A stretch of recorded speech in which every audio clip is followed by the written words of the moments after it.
regional workshop designed to acquaint participants with strategic environmental assessment commenced on Monday.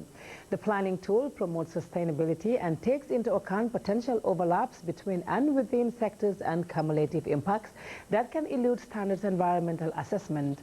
Aissatou Dabo tells us more about the program organized by the NEA and supported by WWF, UNDP and the Netherlands Commission on Environmental Assessment. Coastal African states are actively seeking to develop their hydrocarbon and mining sectors to generate much-needed revenues. Although benefits can be significant, recent developments in the Gulf of Mexico have clearly demonstrated the importance of assessing and planning for the potential impacts on other productive areas, especially renewable sectors like fisheries and tourism and other livelihoods in coastal communities. A four-day synergy geared towards looking at strategic environmental assessment will in one way or the other help tackle environmental issues that are detrimental to our surroundings. The findings of SEA are then integrated in decision-making process for policymakers. The SEA therefore ensures environmental concerns are integrated into the strategic decision-making process in support of environmentally sound and sustainable development. Unfortunately, SEA is not yet legally binding in any of our countries. But we hope, as we further build our capacities in this subject, that this will be the case in only a few years' time. According to Paul Siegel of WWF, strategic environmental assessment is a powerful planning tool to promote sustainability by taking into consideration potential overlaps between and within sectors. He added that potential cumulative impacts which escape standard environmental impact assessments and harmonization with national and regional development plans also need to be considered.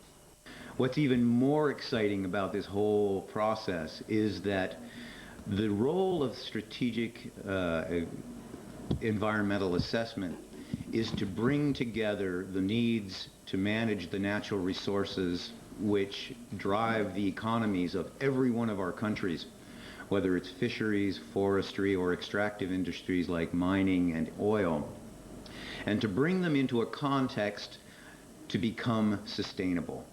Segal went on to say that states have also been encouraged to use C through a recommendation of the Abidjan Convention Conference of Parties. Limia El Taib is the Deputy Country Representative for the United Nations Development Programme. El Taib spoke on the importance of strategic environmental assessment in improving agriculture at the same time protecting natural resources. The growing concern of environmental degradation due to inappropriate policy decisions and anthropogenic factors is a significant problem globally and on the continent.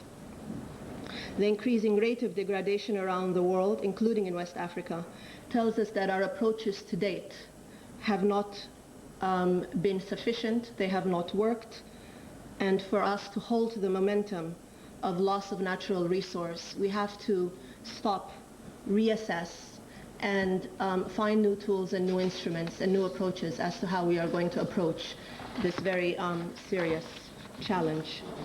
The Minister of Forestry and the Environment, Jato Sila, reaffirmed the commitment of government in ensuring that capacity building continues to be part of their priority areas. In the Gambia, we already enforce rigorously the EIA requirements for major development projects, such as major roads, new factories, large agricultural projects, and etc. The government does not allow such major development projects to go ahead without fulfilling the EIA requirements. And under my watch, we will not make any distinction between government-owned or privately owned projects. Participants and organizers from the sub-region are hopeful that the training workshop will serve as a grounds for the setting up of a legal framework, making strategic environmental assessment mandatory in countries in the sub-region.